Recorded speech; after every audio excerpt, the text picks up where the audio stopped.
मेरा चैनल पर आप सभी दर्शकों का स्वागत है। मैं समय की परिस्थिति को देखते हुए बीएड फोर्थ सेमेस्टर को शारीरिक शिक्षा और स्वास्थ्य संबंधी प्रश्न पत्र के लिए मैं वीडियो बना रहा हूं। आपसे रिक्वेस्ट है कि आप इसे मेरे चैनल को अधिक से अधिक सब्सक्राइब करें, मेरे वीडियो को लाइक करें और शेयर करें। आज जो टॉपिक है वह है जल।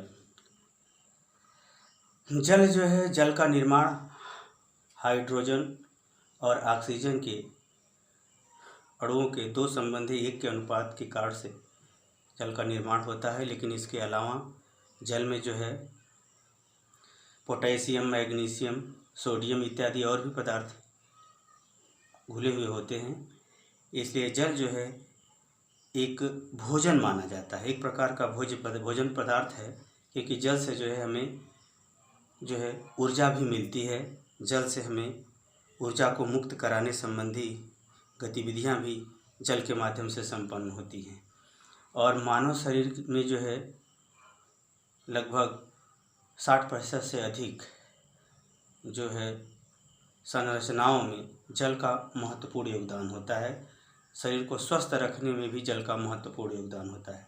तो आज आइए हम जानते हैं हमारे शरीर को जल किन किन स्रोतों से प्राप्त होता है, उसका हम अध्ययन करेंगे। जल का जो स्रोत होता है, एक तो जो है जो पेय पदार्थ होते हैं उससे हमको जल की जो शरीर में आवश्यकता होती है वह पूर्ति होती है। जैसे चाय, काफ़ी, फल, रस, पेयजल और दूध इत्यादि से जो है हमारे जल की आवश्यकता की जो है पूर्ति होती है। अर्थात पेय पदार्थ हमारे शरीर के लिए जल का स्रोत है। भोज्य पदार्थ भी हमारे शरीर को जल उपलब्ध कराते हैं, जल की पूर्ति करते हैं। जैसे जो है सब्जियां हैं, फल हैं और अनाज हैं। अनाजों में भी ऐसे होते हैं, दालें हैं। अर्थात इनमें नमी होती है अपना एक, जिसके कारण से उनका अपना जीवन होता है, जिसके कारण से वो अंकुरित होते हैं। अर्थात उनके माध्यम से भी हमारे शरीर को जो है जल प्राप्त होते रहते हैं।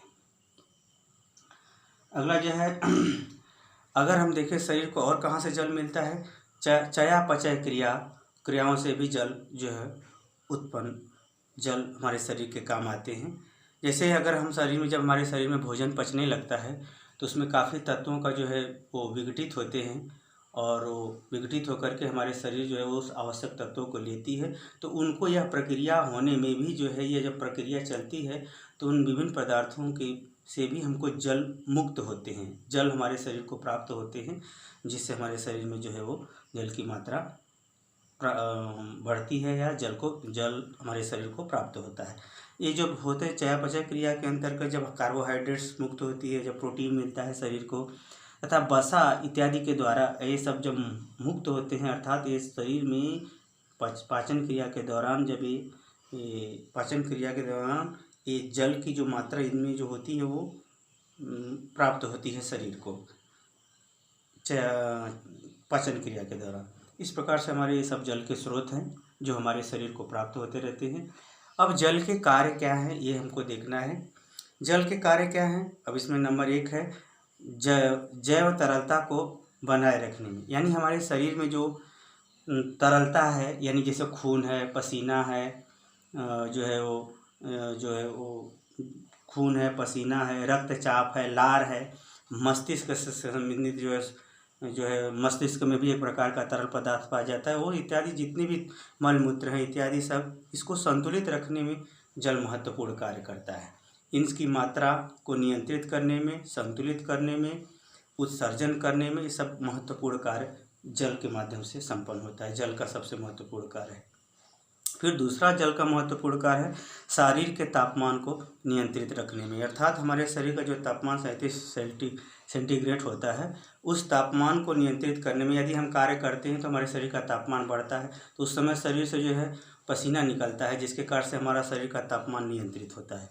उसी तरह से जो है हमारे शरीर के तापमान को नियंत्रित करने के लिए भी जल काफ़ी जो है कारगर सिद्ध होता है। इसके अलावा जो है शरीर के तापमान जैसे नियंत्रित करने में, जैसे कार्बोहाइड्रेट्स, वसा एवं प्रोटीन से जब ऊर्जा उत्सर्जित होती है तो उस समय भी जल का उत्सर्जन होता है, जिसके कारण से जो है वह ऊर्जा हमारे तापमान को असंतुलित नहीं कर पाती, अर्थात हमारा शरीर का तापमान क्या है, स्वस्थ या संतुलित बना रहता है। इस प्रकार से जो है जल हमारे शरीर को जो है क्या करता है, नियंत्रित करता है शरीर के तापमान को। फिर उसके बाद हम देखते हैं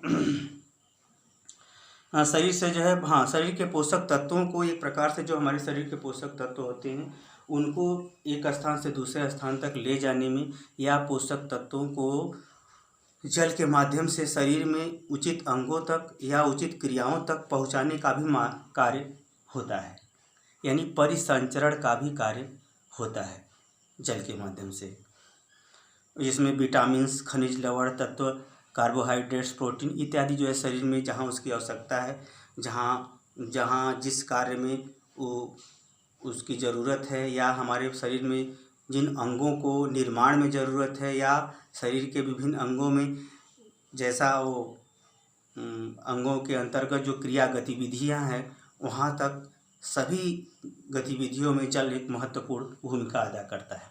चौथा, अगर इसका हम कार्य देखें तो शरीर की कोशिकाओं एवं ऊतकों के मतलब वो जो है वो नमी बनाए रखने में, आर्द्रता का मतलब होता है नमी बनाए रखने में बहुत महत्वपूर्ण होता है। ऊतक से हमारे ऊतक जो है कोशिका, ऊतक से हमारे शरीर में अंगों का निर्माण होता है, कोशिका से ऊतक बनता है, ऊतक से अंगों का निर्माण होता है।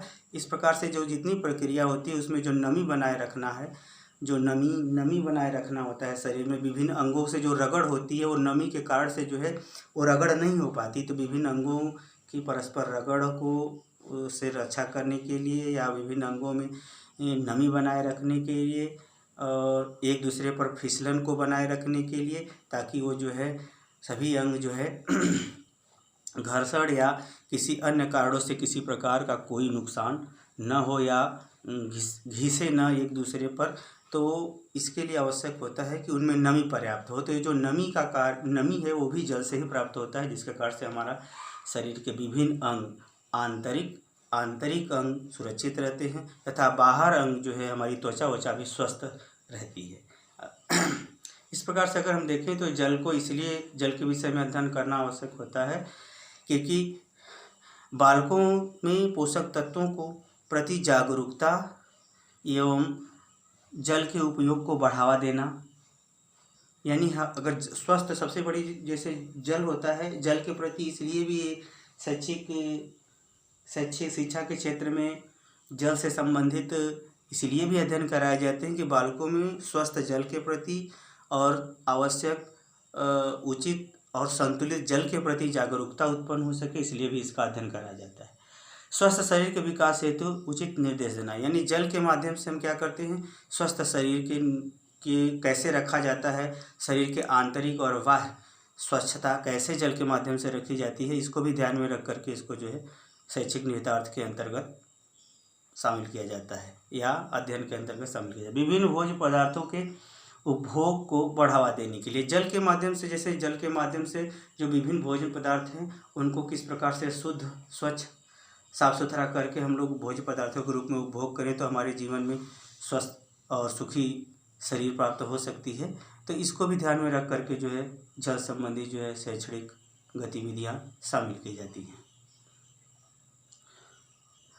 और कुपोषण से रक्षा के लिए भी, क्योंकि जल जो है हमारे शरीर को बहुत ज़्यादा संतुलित रखता है, क्योंकि यह आंतरिक तथा बाह्य दोनों स्वच्छता और सुरक्षा के काम में आता है, इसलिए शरीर जल को इसलिए भी शैक्षणिक निहितार्थ के अंतर्गत शामिल किया जाता है क्योंकि यह हमारे कुपोषण से हम सबकी रक्षा करता है। और एक जल जो है एक आवश्यक सूक्ष्म पोषक तत्व भी है, जिसका उपभोग करने से हम लोग जो है वो एक स्वस्थ शरीर और स्वस्थ मस्तिष्क का विकास होता है, क्योंकि ये आवश्यक पोषक तत्व है। जैसे इसमें कैल्शियम जैसे आवश्यक तत्वों को जो है उपयोग के आवश्यक तत्वों का जो उपयोग होता है उस उपयोग में भी जल बहुत ज़्यादा कारगर सिद्ध होता है। जैसे अगर हम घी या कैल्शियम या अन्य पोषक तत्वों का हम उपयोग करते हैं तो उसमें जो है जल जो है एक सहयोगी तत्व के रूप में काम आता है, जिसके वजह से जल के विभिन्न उपयोगिताओं को वो या महत्व को समझने के लिए भी या समझाने के लिए भी शैक्षणिक कार्यों के अंतर्गत या शैक्षणिक निहितार्थ के अंतर्गत जल को शामिल किया जाता है। और आप लोगों से रिक्वेस्ट है कि यदि आप थोड़ा सा भी हमारे इस प्रयास से लाभान्वित हो रहे हैं तो हमारे चैनल को सब्सक्राइब करें, शेयर करें, लाइक करें। आज के लिए इतना ही।